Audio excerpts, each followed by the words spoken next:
guys, what's up? It seems we cannot escape from the large chunks of Yu-Gi-Oh! Information coming out these days, especially since throughout the holidays it has been quite dry, outside of the release of the Code of the Duelist pack.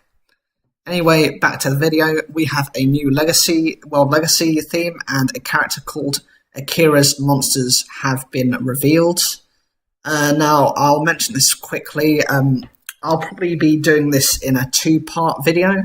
I'll probably separate the Tindangle and the Jack Knight, just because they're two completely different archetypes, and frankly the video will probably be long enough as is. So, back to the video. The first card is Tindangle Acute Cerberus. This is a Link 3 Dark Fiend Link monster. It has 0 attack, and its link points are the top, the bottom, the left, and the bottom right. The requirements are for 3 Tindangle monsters. Its effects are 1. While there's 3 or more different Tindangle monsters in your graveyard, including Tindangle Base Gardener, this card gains 3000 attack. Its second effect is this card gains 600 attack for each Tindangle monster it points to. Its third effect is when a battle phase in which this card declared an attack ends, special summon one Tindangle token. It's a Fiend Dark level 1 with 0 attack and 0 defense. This card is strong as at its greatest attack it could be around 4200, unless your opponent is running them as well, so it could be 4800 attack. The problem being that you must have one specific Tindangle in your graveyard to use its first effect, and therefore it could be weakened when the other Tindangles are removed from the field. But at that attack, you would need something like Utopia the Lightning to run it over. The final effect to summon a token is not that good, as it is weaker and is prone to being destroyed and inflicting damage, though it could be used for a Link monster. The next card is Tindangle Angel. This is a level 4 Dark Fiend type flip effect monster with 500 attack and 1800 defense. You can only use the effect of this card's name once per turn. Its first effect as a flip effect is special summon one flip monster except Tindangle Angel from your hand or graveyard in face down defense position.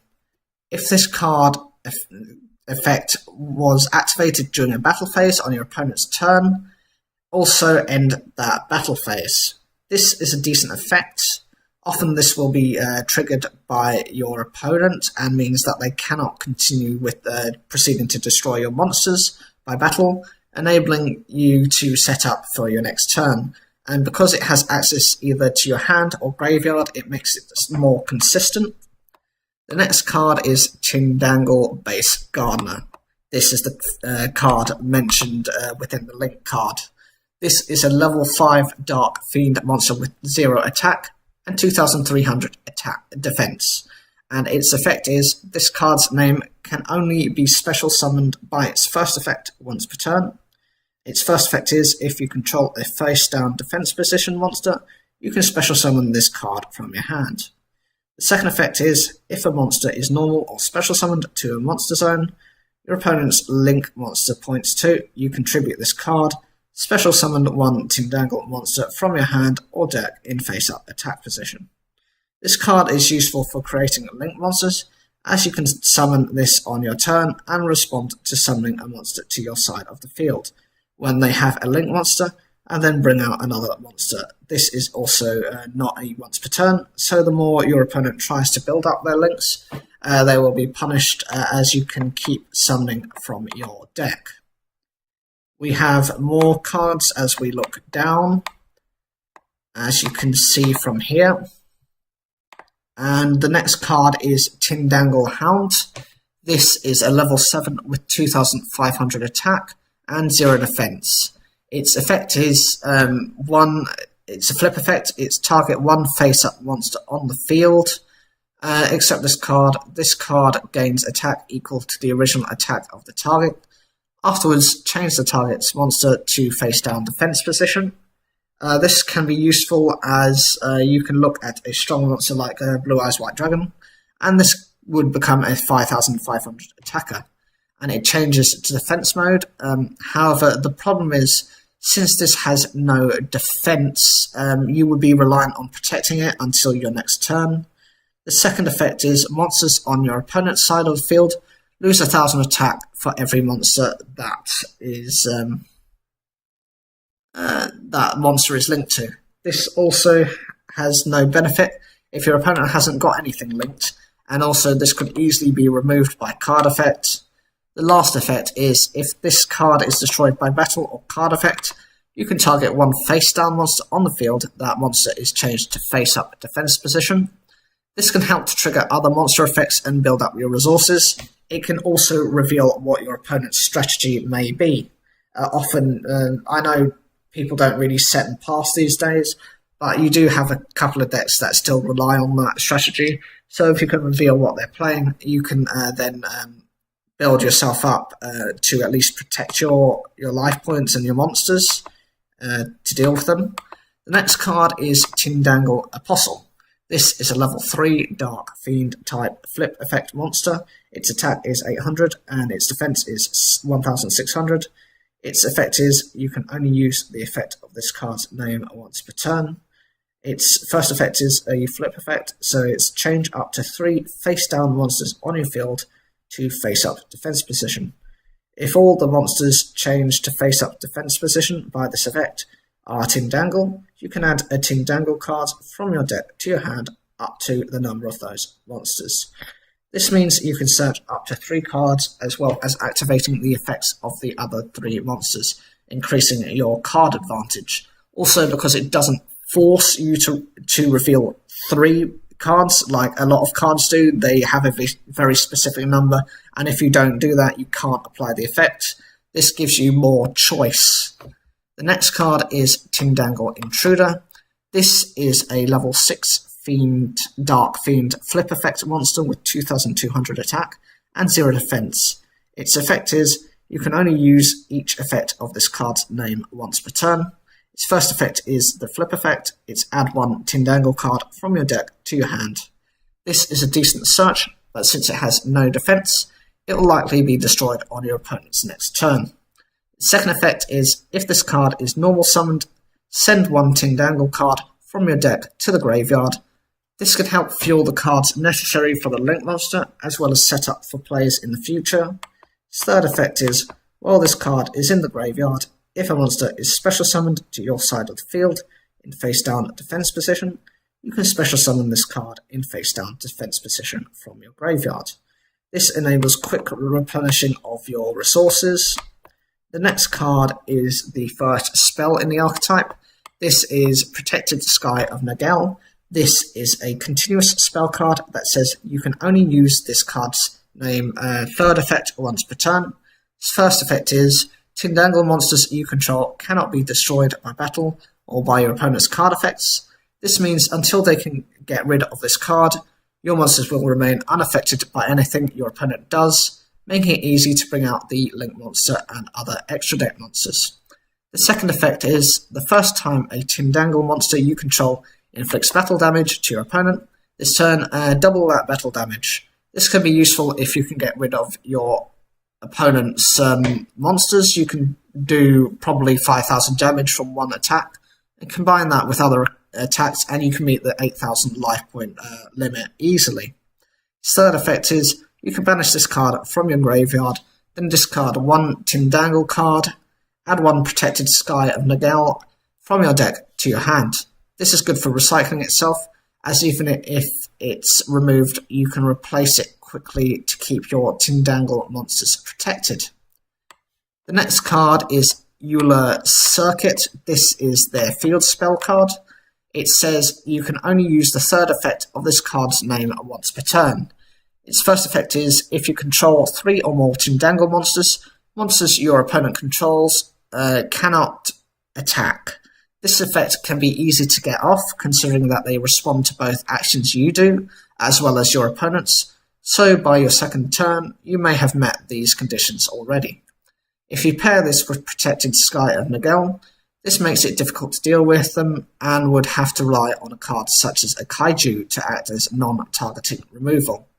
The second effect is, during your standby phase, you can target one Tindangle monster you control, giving control of that monster to your opponent.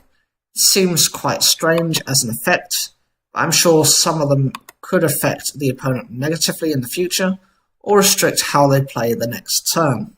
The third effect is, you can banish this card from your graveyard, then discard one Tindangle card, add one Euler circuit from your deck to your hand. This can help recovery of itself, the same as Nagel, making destroying it pointless, unless you have several means of destroying. The last card is Tindangle Delaunay. This is a normal trap card that says, for its first effect, when you take battle damage due to the attack of your opponent's monster, while there's 3 or more Tindangle monsters in your graveyard, destroy the monster that attacked, then special summon one Tindangle Acute Cerberus from your extra deck. This is a good effect as you can get rid of an opponent's monster quickly, and having 3 Tindangle in your graveyard is easy to meet, and bringing out the Link monster will have at least 3000 attack when it is summoned. The second effect is, if you control no monsters in an extra monster zone, you can banish this card from the graveyard, then target 3 Tindangle monsters in your graveyard that have different names, special summon those targets in face-down defense position. This enables a graveyard effect to bring back monsters to bring out another Acute Cerberus on that very turn. Consider it very similar to how ABC worked. ABC Buster Dragon, they could split apart and then refuse into a new one. This is very much what this archetype seems to be trying to do. Generally speaking, my thoughts of this archetype are, it's quite decent. It runs both defensive and offensive monsters, which I find it a little bit unusual considering that a lot of cards have their flip effects. So I would have expected, say, more defensive than offensive monsters, and for at least, them to have some sort of stats in terms of defense, not anything specific in particular, but 0 means it gets run over by everything. A Dandelion Dandelion could run that over. Generally speaking, they are able to send their cards to the graveyard very quickly. They are able to search very quickly. They can recover very quickly. Obviously their boss monster can be incredibly powerful if you can meet the conditions, which I'm sure in the future it will be able to do a lot simpler. The fact you can negate effects through the couple of spells in their trap card is always a good idea as well, and the fact that those particular cards can be recovered is fantastic. A negation effect is decent to prevent your opponents from attacking if you have 3 or more, because you'll be responding very frequently and you'll be using resources from everywhere. So that means meeting that condition won't be a problem, and provided you can protect the particular cards, you should be able to put your opponent in a very difficult position. You could even run things such as lose 1 turn to negate your opponent's effects, so that if they have some sort of spell or trap destruction effect, that gets shut down for a turn.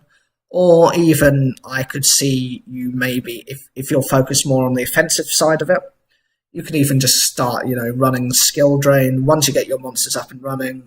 Once you get your setup, play skill drain, provided you're not planning to, go into your Link monster, and you can run things over with, say, your Tindangle Hound, which has 2,500 attack.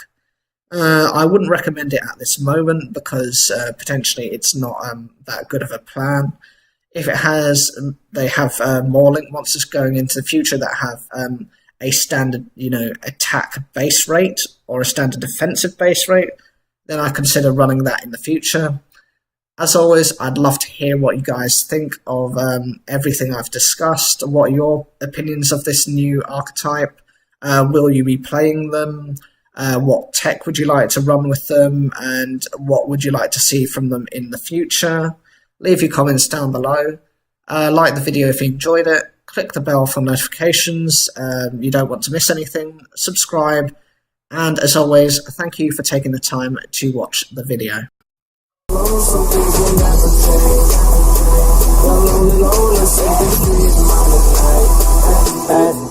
change.